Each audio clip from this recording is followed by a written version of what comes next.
Buenas tardes a todos los amigos del canal. Vamos a continuar con los temas relacionados con estructuras de hormigón armado. Los últimos videos que vimos fueron sobre el tema flexión simple, viga rectangular con simple y doble armadura y viga T o viga placa. Vamos a ver ahora, a empezar a ver el tema de flexión compuesta, que va a constar de dos partes, parte A y parte B. La parte A es la introducción. Básicamente con esto vamos a cubrir el campo, como ya hemos visto tracción en tensores y compresión simple en columnas. Con el tema de flexión compuesta vamos a cubrir el campo de las solicitaciones que pueden producir la falla seccional por esfuerzos ya sea axiles de compresión o tracción o combinación de los mismos. En el estudio de la flexión compuesta vamos a asumir que, como en el estudio de la compresión simple o compresión de columnas, que las columnas tienen una esbeltez reducida y por ende la resistencia de las columnas la podemos obtener a partir del estudio de una sección de las mismas y analizar las dimensiones, las armaduras longitudinales y estribos, y a partir de ahí evaluar cuál es el momento, la combinación de fuerzas axiles y momento último que conducen a la falla. Posteriormente vamos a desarrollar el tema de pandeo, efectos de segundo orden, en donde veremos que eso es un caso excepcional el que estamos planteando, y en general las columnas tienen una cierta esbeltez que altera en mayor o en menor medida el comportamiento. Bueno, empezamos. Flexión compuesta en la práctica, como vemos en un esquema tridimensional de un edificio sencillo de hormigón armado con hormigón in situ, es poco frecuente que se presenten elementos de hormigón armado o hormigón estructural sometidos a compresión pura en cuanto a las columnas, debido al monolitismo de las estructuras hormigonadas en el lugar. Se originan entonces momentos flectores por continuidad, dado que en general las columnas forman parte de pórticos espaciales, o sea, pórticos en ambas direcciones, y se transmiten momentos, tanto para cargas horizontales, derivadas de, por ejemplo, el viento, como por asimetría de cargas gravitatorias actuando sobre vanos adyacentes. La situación más común, aún en ausencia de cargas horizontales, o supongamos que las cargas horizontales se las asignamos la responsabilidad a tabiques contra viento, igualmente la estructura espacialmente va a trabajar en conjunto y las columnas van a acompañar con las vigas la deformada de los tabiques, también van a tomar momentos, aunque no lo consideremos. Pero analizando solo las situaciones de cargas gravitatorias, si ambas vigas del dibujo tienen iguales luces, y supuestamente igual componente de peso propio, la realidad es que, aun cuando así hayamos calculado, lo más factible es que en un local tengamos una componente de 1 de peso propio y una sobrecarga L1, y en otro una componente de 2 y L2. Supongamos que son dos dormitorios de un edificio de departamentos. Eso va a originar momentos que parcialmente se van a transmitir a las columnas en función de la relación de rigidez. Otro ejemplo frecuente, que ya lo vimos cuando vimos las clases les sugiero que los miren, los videos de clases virtuales de proyecto, que son como 6 o 8 conceptuales, de no más de 15-20 minutos cada uno. La situación muy frecuente es que las columnas tengan una determinada configuración, por ejemplo como la que vemos, rectangular, y las vigas que transmitan las cargas a las columnas no coincidan con el eje baricéntrico de las mismas, y por ende la viga transmite la reacción con una excentricidad, y por lo tanto surgen momentos según ambos ejes, momentos flectores que tienen que ser analizados. La reacción de la viga BT01 va a tener una excentricidad EF1I y la reacción de la viga BT04 va a tener una excentricidad asociada EFX y por lo tanto momentos según ambos ejes. Puede ser que no sean apreciables, sobre todo el de la BT04, o sí lo sean, pero tenemos que tener presente que existen y hay que evaluarlo. Esta es una planta tipo de edificio, ya lo habíamos analizado cuando vimos el tema de proyectos. Entonces muchas de las columnas reciben vigas que no son coincidentes, los ejes de las vigas, con el eje de la columna. Y por ende aparecen este tipo de momentos en planta. Y lo mismo pasaba en elevación cuando la sección de las columnas iba, como es frecuente, cambiando. Tengo en los 3 primeros niveles una columna cuadrada de 50 por 50, a partir del 4.º nivel pasa a ser de 45 y un par de niveles por encima pasa a ser de 40. Esos cambios, sobre todo sobre las columnas medianeras, se producen no en forma simétrica, como puede ser las columnas 8 y 5, o la 11 y la 2, sino asimétrica porque se van acercando hacia la línea medianera y por ende van generando en el baricentro de las columnas, en la medida que cambia la sección, hay el punto de aplicación de la reacción de la columna sobre la columna inferior tiene una excentricidad y surge un momento. Eso ya lo vimos también en columnas y en las clases de proyecto. Por defecto, cuando modelamos con un programa, a menos que lo incorporemos con un comando específico, no lo toma así, sino que todos los software, la mayoría creo, toman las vigas a eje de columnas y la columna, en la medida que cambia la sección en vertical, toma ese cambio a eje. Entonces estos momentos que aparecen por esas excentricidades tanto en planta como en elevación, a menos que ejecutemos algún comando particular, que todos los programas lo disponen para corregir esa situación, yo no soy especialista en manejo de software, pero ustedes pueden encontrar una inmensa cantidad de canales que sí hablan con mucho conocimiento de cómo operar estos programas. Entonces ahí pueden encontrar esa información sobre cómo utilizar estos comandos. Lo importante es que sepan que esa situación existe y que si no conocen o no tienen el comando específico tendrán que incorporar los momentos a mano. Otras situaciones en las cuales aparece flexión compuesta sobre una columna es, por ejemplo, una ménsula corta que recibe el apeo de un elemento premoldeado con una reacción P y tiene una excentricidad de 0 respecto del eje de la columna. El tema de ménsulas cortas ya lo vimos en un video anterior en este canal. Otra circunstancia es una columna premoldeada que recibe una viga premoldeada que apoya en forma excéntrica sobre la misma.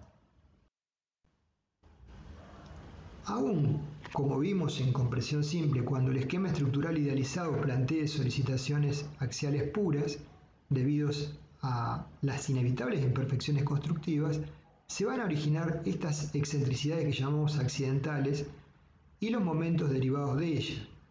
Entonces ya habíamos visto que la heterogeneidad natural del hormigón y el posible desplazamiento de las armaduras en obra y de encofrados hacen que frente al baricentro ideal, el punto de aplicación G sub I ideal de la sección, la resultante en cada sección esté ubicada para obtener un desplazamiento paralelo de las caras cargadas, o sea, una deformación asociada con efecto axial puro, tendríamos que aplicar la carga en un cierto entorno de GI en un valor GR, que es variable sección a sección como lo vemos en el dibujo de la derecha, y a eso lo denominábamos excentricidades accidentales.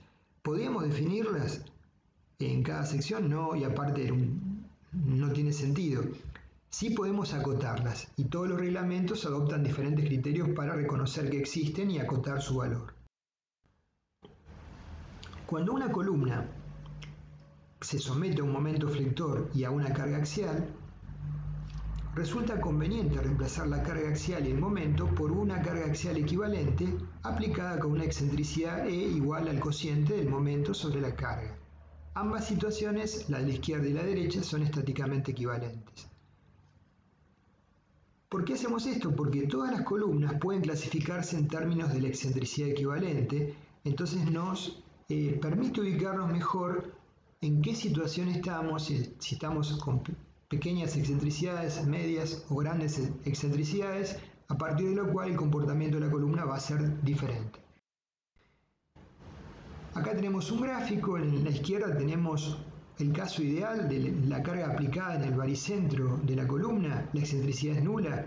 La deformación hasta que se produce la falla es que la cara se deforma paralelamente a sí mismo hasta llegar a una deformación específica en el hormigón por convención, decíamos, del 3 por 1000, compresión pura. El caso del medio serían valores de excentricidad no nulos pero reducidos, excentricidades pequeñas. Entonces, para la situación de falla, tenemos que el lado más comprimido, el dibujo del centro, donde trazamos los diagramas de deformaciones abajo, el lado más comprimido, el más cercano a PN, tiene una deformación en el hormigón por compresión de 3 por 1000.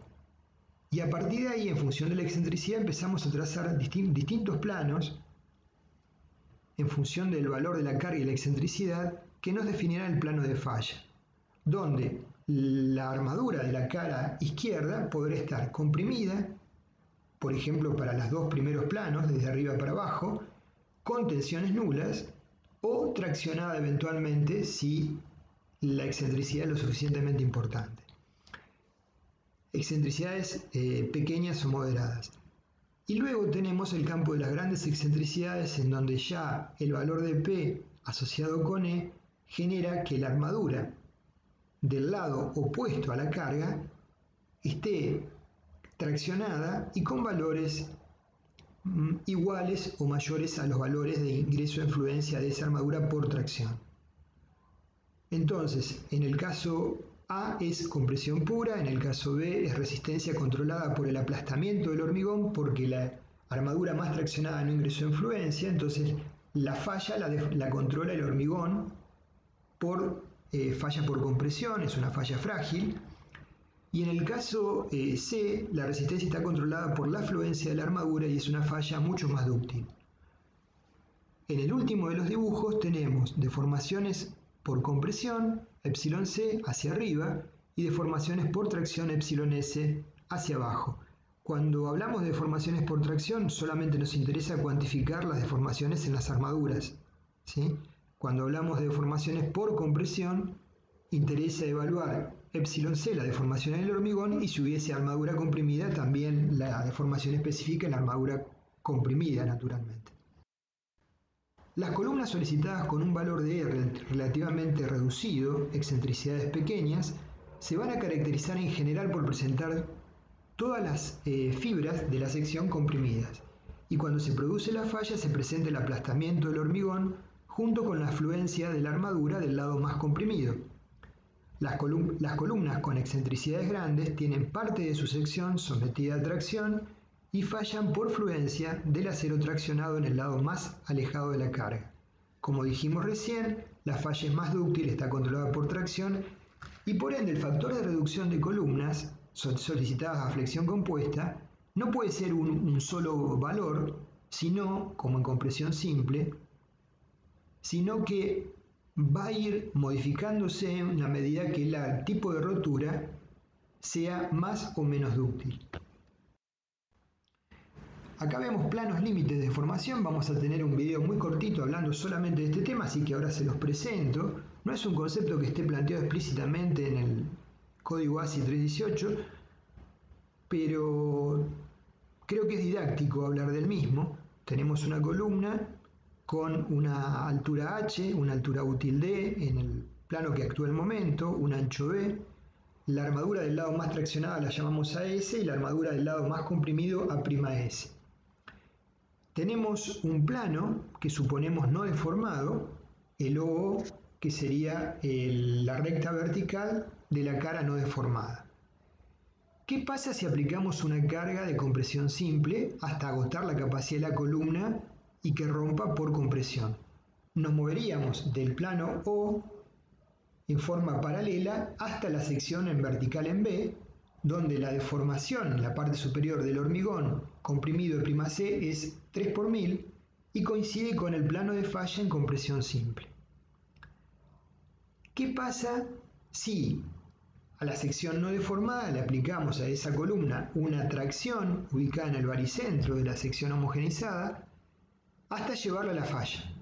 Nos movemos de O paralelamente hasta el plano vertical A, donde hay que definir acá la rotura por convención, porque el ASI 318 por definición no define un valor máximo de epsilon t, entonces nosotros fijamos epsilon t arbitrariamente 5 por 1000 en el punto A.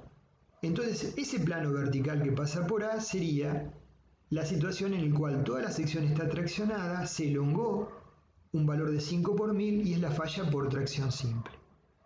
A partir de ahí habrá infinitas combinaciones de situaciones intermedias rotando a partir del punto B o del punto A que estarán asociadas con fallas por flexión compuesta donde la compresión predomine o la tracción predomine, o con mayores o menores excentricidades. Estos que son los planos límites de deformación que conducen al agotamiento de la sección lo vamos a ampliar en un video particular, se los presento nada más, y contienen dentro de los infinitos planos el plano definido de falla por flexión simple, que sería el plano básicamente definido como 3, particularmente el 3A.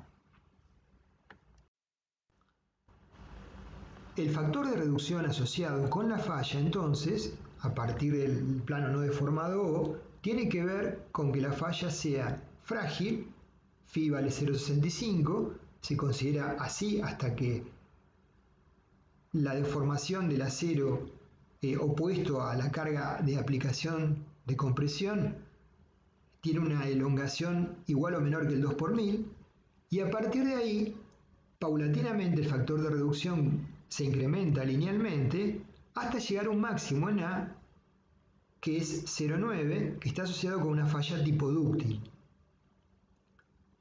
Entonces vemos el factor de reducción 0,65 asociado con una falla en el punto vertical del 0,2 del 2 por 1000 de elongación en la armadura traccionada, y en el punto A una falla asociada con que el acero más traccionado está en fluencia al valor de 5 por 1000, el factor de reducción es mínimo. La expresión de correlación del factor de reducción entre un punto y otro es la que establece el código ASI 318-2005.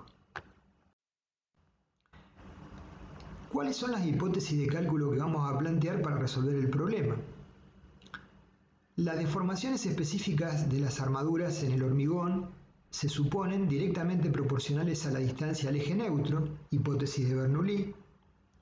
Existe adherencia. La máxima deformación en la fibra extrema de hormigón comprimida la asumimos por convención igual al 3 por 1000. Se desprecia la resistencia de tracción del hormigón y para el acero adoptamos un diagrama bilineal ideal. Estas son las primeras, son absolutamente concordantes con las hipótesis que planteamos en flexión simple. La tensión en la armadura se va a tomar Fs igual al módulo de elasticidad por epsilon s si la elongación de la armadura es menor que la de fluencia, porque ahora sí puede ocurrir eso en columnas, en vigas no debería ocurrir, o bien Fs es igual a Fi si epsilon s, la elongación de la armadura más traccionada, es mayor que epsilon i. Trabajamos con un diagrama convencional, rectangular, como el que vimos en flexión simple, donde la altura del diagrama es 0,85 de F'C, la profundidad del mismo es A, beta 1 por C, C es la profundidad del eje neutro, y la resultante de compresión ubicada A sobre 2, C vale 0,85 de F'C, B por A. La resultante de tracción, T, es AS por Fi. La relación entonces entre las tensiones y las deformaciones en el hormigón comprimido se podría suponer con otra conformación, si lo estudiaran con otro código o reglamento, rectangular, trapezoidal, parabólica, pero con el diagrama rectangular los resultados son aceptables a flexión simple y también lo son a flexión compuesta, entonces es mucho más simple utilizar este diagrama y por ende es el que vamos a utilizar para el diseño. Para una excentricidad de la carga dada se pueden resolver las ecuaciones de la carga para la carga Pn aplicada y el momento Mn aplicada, las infinitas combinaciones, ¿sí?, que conducen a la falla.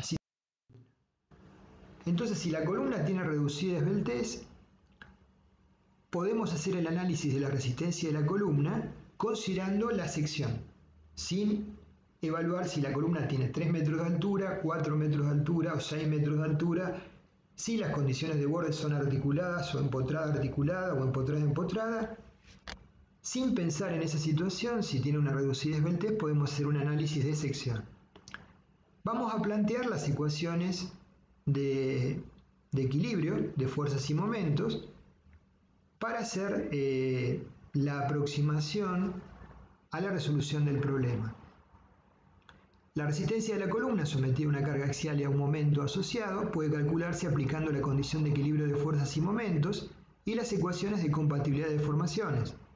De la condición de equilibrio de fuerzas ahora parece que la carga externa es Pn es igual a C sub C, la resultante de compresión en el hormigón, fíjense en el dibujo inferior de la derecha, más CS, que es la resultante de compresión sobre las armaduras comprimidas, en la zona rayada en punteado A'S, hay armadura comprimida, las columnas tienen armadura en ambas caras, menos T, que sería la resultante de tracción en la armadura más traccionada.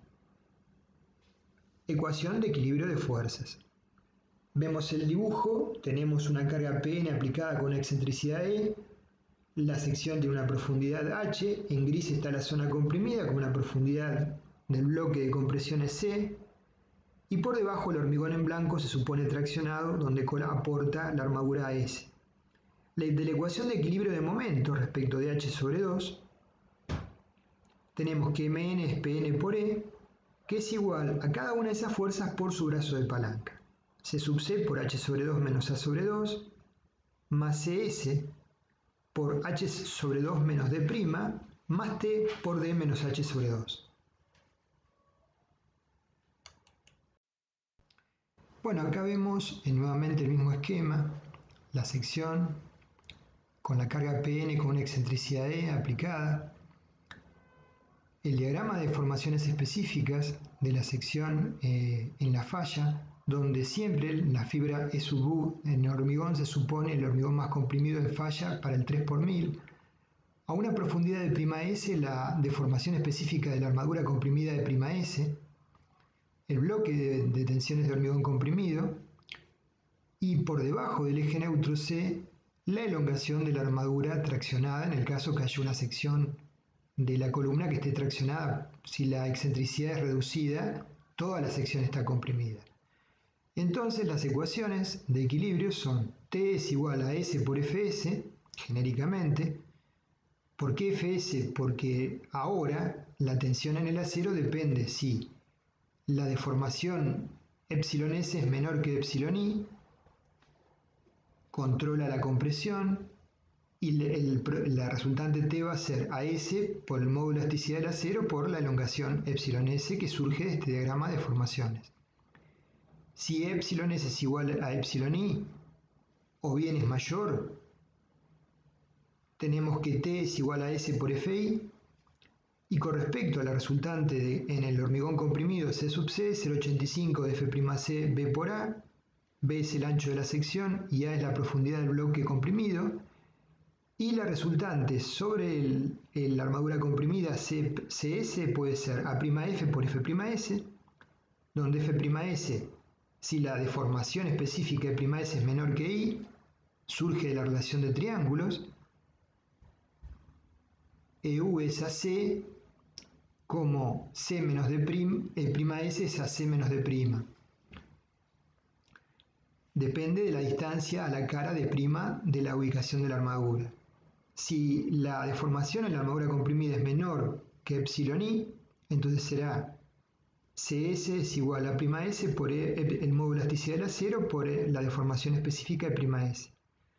Y si es mayor, CS será directamente igual a la sección de armadura comprimida ''S por la tensión de fluencia. De la condición de compatibilidad de deformaciones, porque asumimos que existe adherencia, entonces podemos, sobre la base del diagrama de deformaciones en el cual la sección se mantenía recta y ha girado un cierto ángulo y se generan las deformaciones EU y ES, podemos correlacionar la deformación en la armadura εS en función de la deformación del hormigón εC y de la armadura traccionada. Y lo mismo podemos hacer con la deformación en la armadura comprimida de prima S en función del valor de εC, que suponemos por convención que vale 3 por 1000. Es la condición de compatibilidad de deformaciones. De esa condición de compatibilidad de deformaciones podemos reemplazar en la expresión de las tensiones Fs menor o igual que Fi y F'S.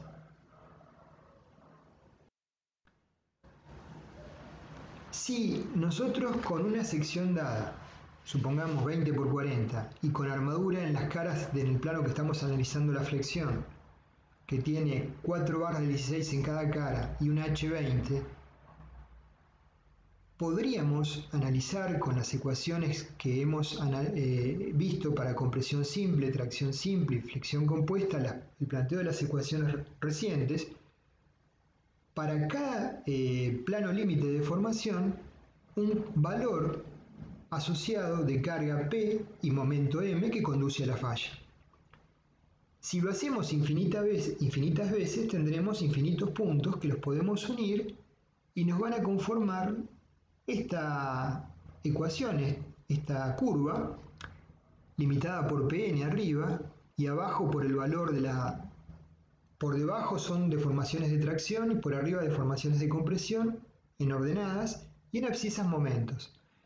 Entonces nos van a dar los infinitos puntos que conducen a la rotura para una sección de una columna definida.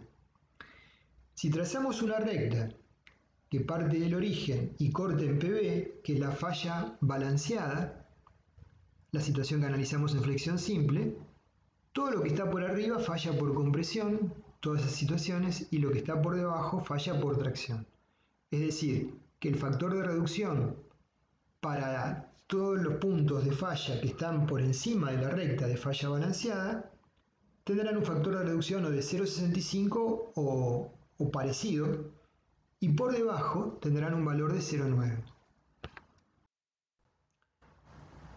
Por ejemplo, para falla por compresión podemos tener la situación del dibujo A con las resultantes de tensiones sobre el hormigón y sobre las armaduras, y la resultante de tracción en el acero, si es que hay acero traccionado, una sección traccionada T, donde la elongación S es menor que I, es una falla por compresión. En el centro tenemos la falla que no nos interesa más que para definir un límite, ¿no? La falla balanceada, donde el hormigón llega al 3 por 1000 y el acero entra en fluencia, el hormigón por compresión y el acero por tracción, falla balanceada. Y en el dibujo C, la falla por tensión, donde el acero más traccionado tiene una deformación mayor que la de fluencia.